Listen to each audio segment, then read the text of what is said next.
E aí, Paulo, salve, salve. Salve!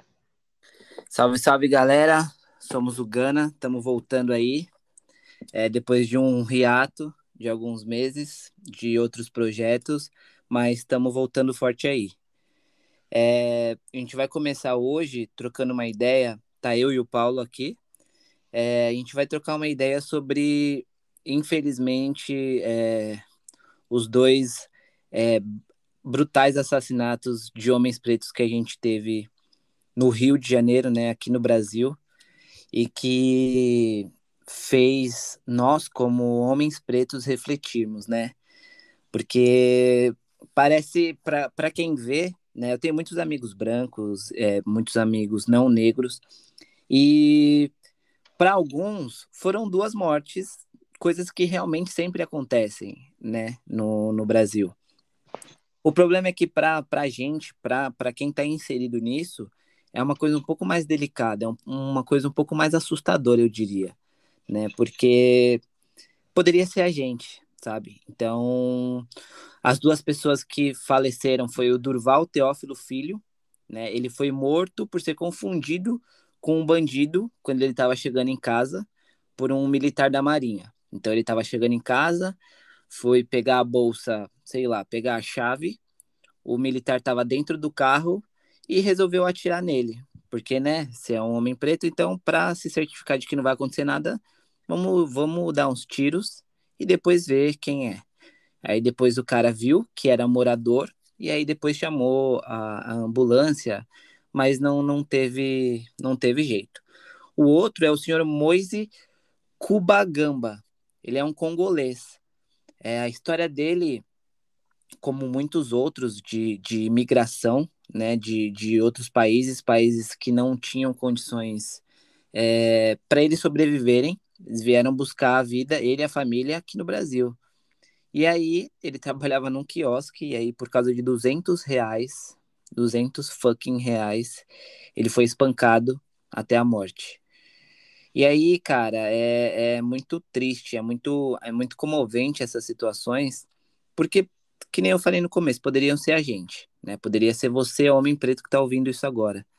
Porque são coisas que a gente desacredita da humanidade, né? Às vezes você vê que as pessoas perdem a vida por coisas tão poucas, né? Um tava pegando uma chave, foi confundido, o outro foi cobrar o que era dele e foi morto.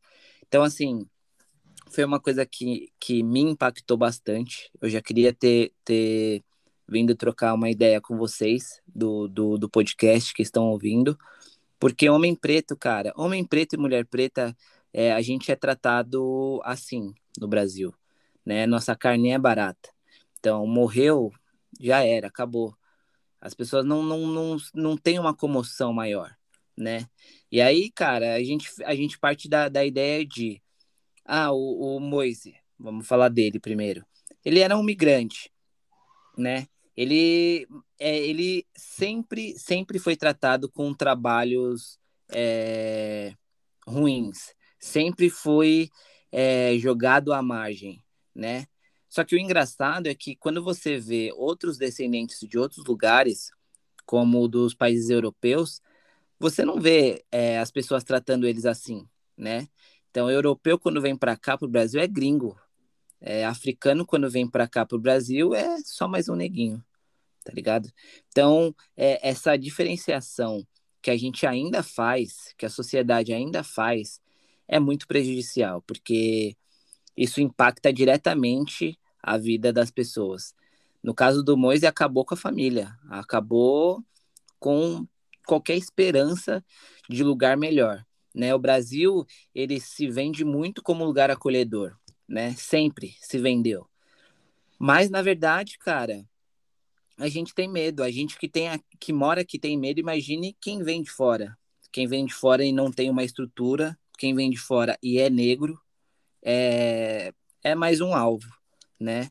Então, e quanto ao Durval, graças à pressão popular, o militar da Marinha foi indiciado, porque até então ele ia se safar, ia colocar lá que foi autodefesa, que ele achou que seria assaltado e ia se livrar.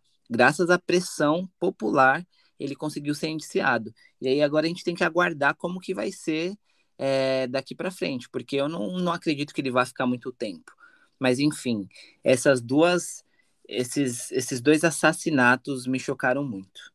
O que você acha aí, Paulo? Falei Bom, muita loucura? não, que isso. Eu acho que nessa sua introdução você já deu a letra, disse bastante coisa importante e que foi notícia, né? Foi notícia aí no Brasil e no mundo, teve aí uma certa repercussão mundial, principalmente no caso do Moisa. Bom, vamos lá, né? Por esses dois casos, eu estou tentando enxergar coisas que ninguém está falando. Então, vamos lá. Fizeram uma pesquisa rápida no perfil desse militar que confundiu, e aí você coloca aí muitas aspas, um cidadão preto com um bandido. Fizeram uma pesquisa de Facebook e adivinha em quem ele votou? Eu acho Ah, que as coisas estão muito conectadas. Falar, Paulo, você exagera. Não, não é exagero. Tá aí, ó, vai lá. Tá no Facebook dele, as coisas que ele acredita e as coisas que ele defende. E eu acho que é importante olhar. É importante olhar, porque tem toda uma estética de perfil dessa gente. E agora eu estou apontando, e eu aponto de forma combativa, principalmente num ano tão delicado como esse aqui no nosso país. Outra coisa que eu quero apontar, o governo do Rio, isso é uma coisa que eu tenho falado essa semana, o governo do Rio deu de presente para a família do Moise o quiosque, onde ele foi aí brutalmente assassinado. sim. E aí eu quero colocar só um tempero nessa minha fala, só um. Por que que a Agatha não teve? A Agatha que foi baleada, lembra? A fantasia da Mulher Claro. Maravilha. Então, por que que ela não teve uma homenagem do governo do Rio? Por que que João Pedro não teve uma homenagem do governo do Rio? E eu não estou falando que a homenagem prestada à família de Moise é ilegítima, é indevida. Não, não, não, não, não. Não estou falando isso. Mas eu estou apontando do porquê. Você consegue imaginar o porquê, Luan? Pois é. Por que será? Ano eleitoral. Ano Claro. eleitoral. Quando as pessoas falam, é, acontece algumas distorções, né, em ano de eleição, é isso, tá aí, ó, uma distorsão. Talvez a primeira do ano, para você, ouvinte, analisar. Eu gostaria de começar a minha fala com um Feliz 2022, mas infelizmente eu não consigo começar com essa fala. Eu não consigo. Bom, vamos lá. Teve esses dois episódios terríveis. E também a morte aí de uma artista do pensamento brasileiro, que deixava o pensamento brasileiro muito mais rico do que ele é, Elza Soares, que infelizmente morreu sem ver um sonho, né? Que a carne mais barata do mercado não fosse a carne negra. Ela morreu sem ver isso. Ela Verdade. acreditou, ela compôs, ela fez, ela foi uma ativista muito importante, uma mulher muito importante, e morreu sem ver o básico. Pleno século XXI, ela nos deixou e ainda existe essa lacuna cruel na nossa sociedade. Salve Elza Soares. Realmente, bem lembrado. 2022 não está sendo um ano fácil, né? Em vários quesitos, né? A Temos gente dois tem meses. essas variantes, essas ameaça de terceira guerra, pessoas pretas morrendo a cada dia, enfim, está sendo um ano bem difícil, assim. E Elsa morreu sem que, na minha opinião, o Brasil desse o devido valor que ela merece, né? Acho que isso é um fato, né? Ela é muito, às vezes, muito mais querida fora do que no próprio Brasil. Brasil tem um critério de apagamento de artistas pretos que é incrível. A gente vê o Grande Otelo, por exemplo, que foi um grande artista, um grande ator, que não é nem citado em nenhum lugar, sabe? E Relaxa, tem assim, Abdias do Nascimento, tem Gilberto Gil, e né, relaxa, meu vários. filho. Tem uma lista extensa, extensa. Pois é. Eu Então sou um esse defensor apagamento, que deveriam ensinar Abdias do Nascimento na escola. Esse homem foi gigante, pois entendeu? é, Foi gigante demais para ser engolido, e foi engolido. pois é. E esse apagamento é sistêmico, e ainda mais quando a gente tem na Fundação Cultural Palmares alguém como Sérgio Camargo, que afrontosamente ele é contra a cultura preta, então aí que os nossos apagamentos vão ser cada vez maiores. Né? Então, assim, a gente precisa agir e em outubro tirar esse cara do poder, porque tudo tudo de ruim circula por ele e por causa dele. Então a gente tem que se focar para que assim a nossa história não vá pelo ralo por conta dele e de apoiadores dele, por exemplo, né? Olha, o Sérgio Camargo, você lembrou muito bem. Quer dizer, tô triste com você, que você me fez lembrar dessa figura repugnante. O Sérgio Camargo, ele é péssimo até para os padrões bolsonaristas. Ele conseguiu essa proeza. Ele, Ai, ele ele é péssimo em qualquer setor.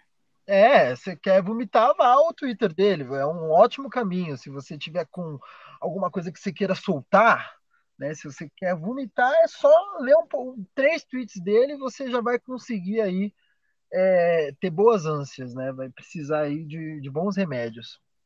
Inclusive, cara, a gente começou a falar dele e eu lembrei que ele fez um post sobre o Moise, inclusive. Eu não sei se você chegou a ver, mas ele falou Ele que o falou que Moise morreu porque ele era vagabundo. morreu porque era vagabundo, não tem nada a ver com racismo. Claro que não. Cara, E nem a ver com xenofobia. Como que pensaram em racismo e xenofobia? Como que foram? não dá para aceitar esse cara. Não dá para aceitar. Então, assim, você ouvinte que não conhece, a Fundação Cultural Palmares, ela é um órgão federal para guardar a história negra.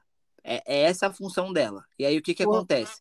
Bolsonaro colocou alguém que detesta, é um negro, ele é retinto, mas ele odeia a cultura negra. Então vocês imaginam o que é dessa fundação?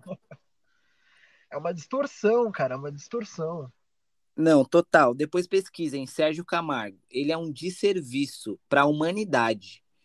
Assim, eu não sou extremista de falar que eu quero ele assim, assim, assado. Não. Eu só quero ele fora e não representando mais nada digno de pessoas pretas, porque ele não merece representar absolutamente nada, E sabe? aí eu discordo um pouquinho do companheiro Luan, porque eu sou extremista a ponto de querer assim, assim, assado. Ai, caramba, pois é. Meu, é tenso, né? E E ele aí, falou que é ditador, eu não sei, ele deve fazer de propósito. Eu vou repetir a informação que o Luan falou há uns segundos atrás. É um órgão de Estado, né? É um órgão de Estado. Eu vou repetir mais uma vez, é um órgão de Estado. Tem que repetir devagar, tem que quase soletrar isso daí. sim, E esse homem está à frente. Esse homem está à frente desse órgão de Estado e fazendo, ou melhor, desfazendo algumas coisas, né? Ele tirou ali exato. várias pessoas pretas de uma lista super importante. Ele retirou porque ele simplesmente quis, falou que é associado à esquerda e aquela besteira toda, né? É, aquela ideia E além de marxista, não fazer o trabalho dele, ele desfaz o trabalho que foi feito antes. sim. Ele removeu obras do acervo da Fundação Cultural Palmares porque para ele não era esquerdista, porque para ele não era bom. Aí ele tá sendo processado por isso, etc. Mas só de pensar em alguém minando o que a gente já conquistou é deprimente demais, cara. Deprimente demais. E aí eu quero apontar uma coisa. Veja bem como que a cultura preta ela é enxergada de forma menor e quase como não valorizada. Veja bem, se você olhar para a composição ministerial de Bolsonaro, você vai ver muitos ministros que já caíram, já foram. Eu não estou falando que Sérgio Camargo tem a importância de um ministro, mas veja bem, caiu Salles, caiu Weintraub, caiu Decotelli, e uma lista gigante. Sim, Mas Sérgio Camargo não cai mesmo com uma pressão de várias partes do movimento negro, de várias vertentes diferentes, fazendo uma pressão para ele cair e não cai. Ou seja, a nossa voz é mais fraca, é a mais fraca dentro do contexto nacional. Outras vozes foram escutadas e esses ministros caíram. Mas ali a Fundação Palmares nem é tão importante. Então vamos deixar ele lá. Ele não cai do cargo. Exato, exato, Então isso é olhar para onde não estão olhando. Assim como no caso do Moise, o que o governo do Rio de Janeiro fez, né, é olhar para onde ninguém está olhando. É ter exatamente, essa análise mais cirúrgica, sabe? E eu acho que isso daí falta um pouquinho até no senso crítico das pessoas quando vê só a manchete de uma notícia, se comove, a gente tem que se comover com certas coisas, mas tentar olhar para o que está por trás. exatamente, exatamente. Porque, como diria minha mãe, o buraco é mais embaixo. Mas dessa vez foi mais embaixo do que todos nós imaginávamos. Exatamente. E aí, inclusive, cara, rolou a passeata, o protesto em várias cidades, né? Tanto em São Paulo quanto no Rio. O Paulo participou, eu não consegui ir, mas me conta, Paulo, como que foi? Qual que foi o sentimento, além, obviamente, da revolta e do total despreparo que a sociedade tem com as pessoas pretas, com as pessoas imigrantes? Qual que era o sentimento lá no protesto? Bom, aquele 5 de fevereiro, ele foi bem comovente e, assim, eu fiquei feliz e triste ao mesmo tempo. Eu fiquei feliz de muitas vozes serem levantadas ali na Avenida Paulista. Fiquei triste por ter um número bem aquém do esperado. E aí, com o que eu estou comparando? Eu estou comparando com março de 2020, né? No caso do George Floyd. Então Sim, você vê que o nosso viralatismo, e desculpa, essa é uma visão extremamente pessimista, mas eu não consigo ser diferente quando eu vejo a realidade gritante na minha frente. O nosso viralatismo ele chega a ser assim assustador, porque nós nos comovemos com o George Floyd e não estou falando que não deveríamos ter nos comovido. Mas com os nossos, com o que acontece dentro da nossa casa, a gente não se comove tanto, entendeu? perfeito. Então foi muito sensacional as vozes que estavam ali, as vozes que estavam pedindo justiça. Foi legítimo, fazia tempo que eu não via aquele clima na Avenida Paulista. Não vi ali nenhum cidadão de bem que na verdade é do mal. Ninguém ali tinha. Você sabe que Os infiltrados, né? exato. Você sabe que o militar ali, né, que assassinou no outro caso, sem ser do Moise, aquele militar, eu brinquei no início, né? Falei, olha, vai no Facebook dele e você vai ver em quem ele votou. O cidadão de bem, eu tenho uma frase. Essa semana eu estava ouvindo muito Chico César, só para trazer aqui uma outra referência preta. O Chico César tem uma música muito interessante que ele fez com o Dominguinhos, que tem um refrão que é mais ou menos assim: Deus me proteja de mim, mas me proteja de gente, da maldade de gente boa e da bondade de gente ruim. E essa É, frase cai exatamente no cidadão de bem do século XXI brasileiro. E graças a Deus que eu não encontrei este tipo de cidadão de bem na Paulista, em fevereiro. Então é aquele negócio, me proteja da bondade da pessoa ruim e da maldade de gente boa. boa. Uma outra referência que eu tenho é o próprio Rashid. Tem uma música dele que ele fala que o cidadão de bem se preocupa com a família, mas só se a família não for preta. Então, quando a família não é preta, o cidadão de bem, ele brota. Não porque a gente tem que ser pela família, isso e aquilo, mas quando a família é preta, você não tem. O silêncio é ensurdecedor. Mas é naquelas, né? Se não é para ajudar, então não atrapalhe, pelo menos. Exatamente. E, bom, outra coisa que me incomoda, que me incomodou muito e me deixou feliz, é que a maior parte das vozes que estavam ali no dia 5 de fevereiro na Paulista eram vozes da esquerda. Me deixa feliz por ser um homem de esquerda e ver que estamos fazendo o nosso papel. Aliás, eu queria deixar aqui muito claro, é uma coisa que eu estava conversando com o Luan e ele até se surpreendeu, né? Quando eu falo, eu não sou só de esquerda, eu sou petista. Eu sou filiado ao Partido dos Trabalhadores, não tenho problema nenhum em trocar uma ideia sobre isso. E o Luan não sabia, imagino que metade dos ouvintes aqui também não saibam. Mas eu sou aquele petista que quer o Brasil igual a Venezuela e quer o comunismo implantado, esse socialismo malvadão. Mas que saudade também da gasolina a quase R$ 1.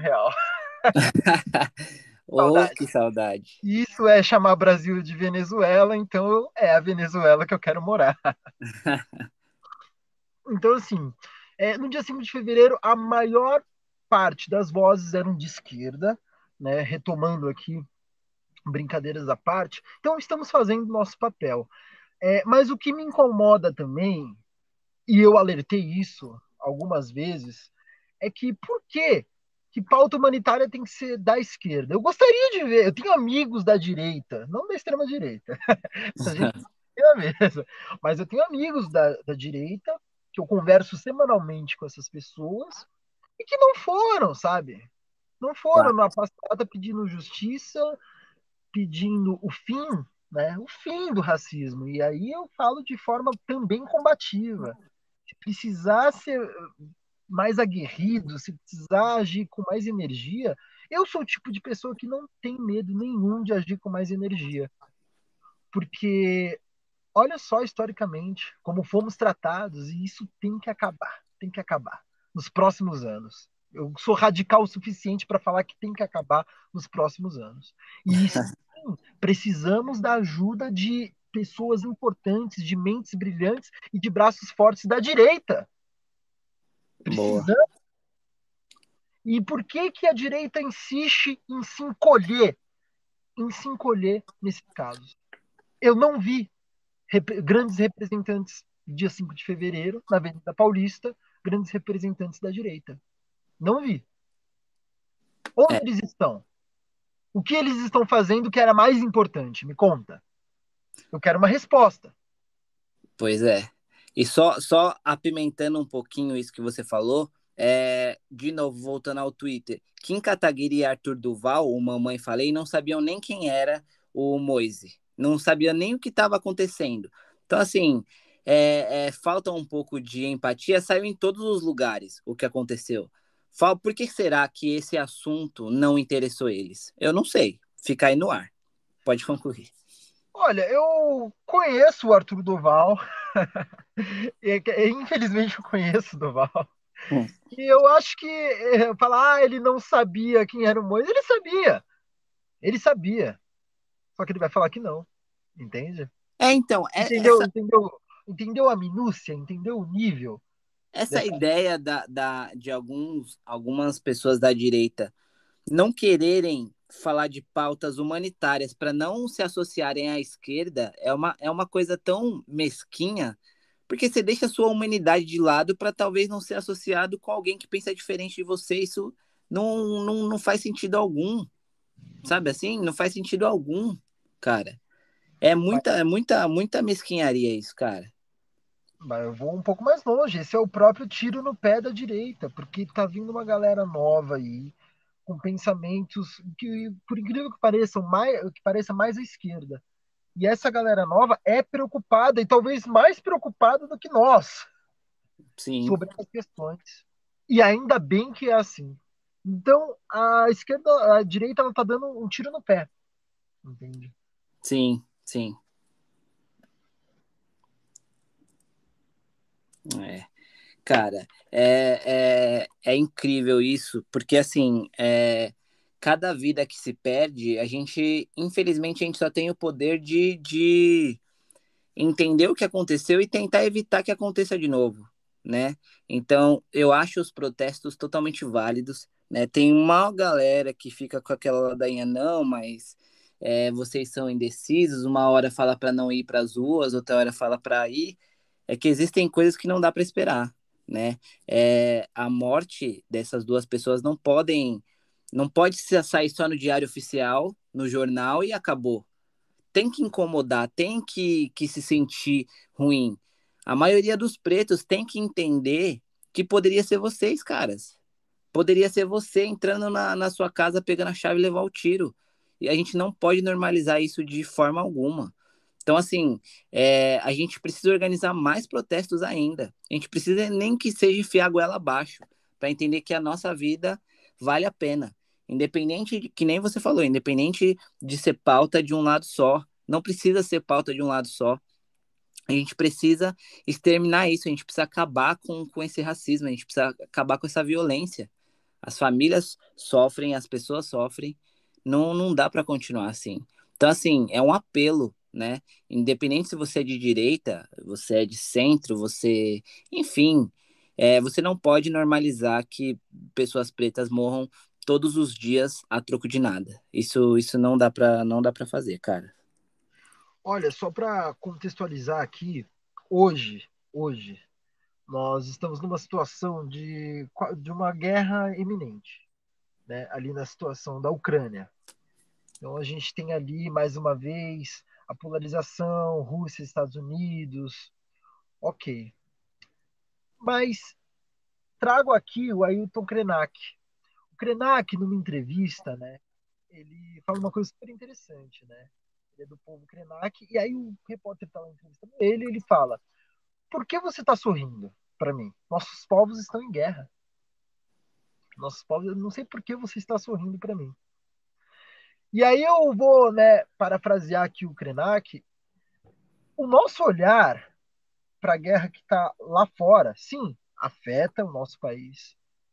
É bem mais urgente o nosso olhar para a guerra que está lá fora para a guerra que está aqui dentro. Entende? Sim. O extermínio indígena e o extermínio preto continua acontecendo. E agora eu falo como homem preto. Por que tantos sorrisos? Por que tantos olhares lá para fora? Nós estamos em guerra. Nós estamos... Verdade. Olha esse número de mortes que aconteceu. Não só com o povo preto, mas com o povo preto retinto, com o povo preto para lá de preto, com o povo preto, preto, preto, preto. E essa palavra assusta. Não assusta? É, Essa palavra realmente. não deveria te assustar, mas assusta. Porque é uma realidade que a gente tem que esconder. A nossa guerra é uma realidade que a gente tem escondido há mais de 30 anos, cara. Mais de 30. A gente está escondendo, a gente está se vendendo, como você bem disse no início da sua fala, a gente está se vendendo ainda, mesmo que essa imagem não cola mais, não cola. A gente está se vendendo como um lugar acolhedor. Nós temos obrigação de tratar muito bem os nossos imigrantes. Nós temos a obrigação. Tem uma fala que você já ouviu aí em algum lugar, que é assim: ai, o Brasil é a casa da mãe Joana, todo mundo vem. Você já ouviu isso? Com certeza. Ok. Geralmente essa frase ela é direcionada para um haitiano, para um boliviano. Exato. Geralmente, o contexto que você ouviu essa frase foi esse. Ok, ok. Vamos imaginar aqui que todos nós somos contra, né? O Brasil ser, com muitas aspas, terra de ninguém, todo mundo entra, a gente é contra. Então fecha as fronteiras. Enquanto as nossas fronteiras forem abertas, nós temos a obrigação de tratar muito bem todos os nossos convidados, independente do país ao qual eles pertencem. Igualdade que fala, né? Igualdade é uma palavra aí Hum, que não está mais em alta, pois mas é. que está sendo muito importante. Igualdade. As Enquanto colônias, as viver, colônias alemãs são ótimas. As portuguesas, as holandesas, as americanas, enfim, todas. Mas quando chega na parte dos africanos, dos bolivianos, dos paraguaios, dos chilenos, sempre são tratados de uma outra forma, naturalmente. É incrível isso, né? exato, cara. Olha, saiu uma notícia essa semana na grande mídia e, cara, tinha um rapaz sequestrando o boliviano, estava de forma ilegal aqui e extorquindo essas pessoas. Até onde o ser humano vai? E eu não quero ser da pena aqui. Não é minha intenção ser o da pena. Mas eu realmente penso, até onde vai? até onde vai o nosso estômago? Entende? E até onde vai a nossa coragem para combater isso? Então, o que eu peço para 2022 do nosso ouvinte, né? Porque se cada ouvinte passar para mais 2 pessoas, aquela frase que eu amo e tanto gosto, né, de uma música que é 1 mais 1 é sempre mais que 2. Se É, cada ouvinte passar para 2 pessoas, pô, coragem, essa é a palavra. Coragem, é preciso ter coragem. é isso aí. Cara, hoje a gente fica por aqui, né? Vou agradecer a todos. Estamos voltando com o Gana em podcast, né? Dessa vez mais organizado, mais periódico, para que vocês possam acompanhar a gente melhor, né? A gente tem muita coisa para falar, a gente tem muita ideia para trocar. Inclusive, se você tiver alguma coisa, alguma ideia, alguma sugestão, manda lá no nosso Instagram, tá? É Gana Real Coletivo. E vai ser um prazer trocar uma ideia com você também. E assim, a gente está planejando muitas coisas novas e mais para frente a gente vai divulgando para vocês, tá? Então, um abraço, tá? Fiquem com Deus e a gente se vê.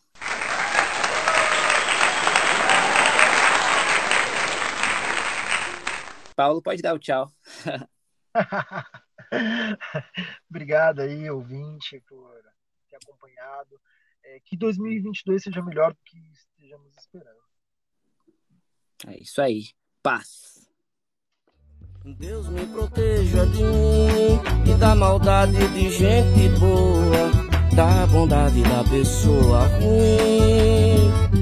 Deus me governe e guarde, ilumine zele assim.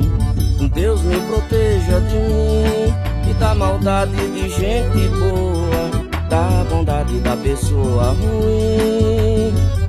Deus me governe e guarde.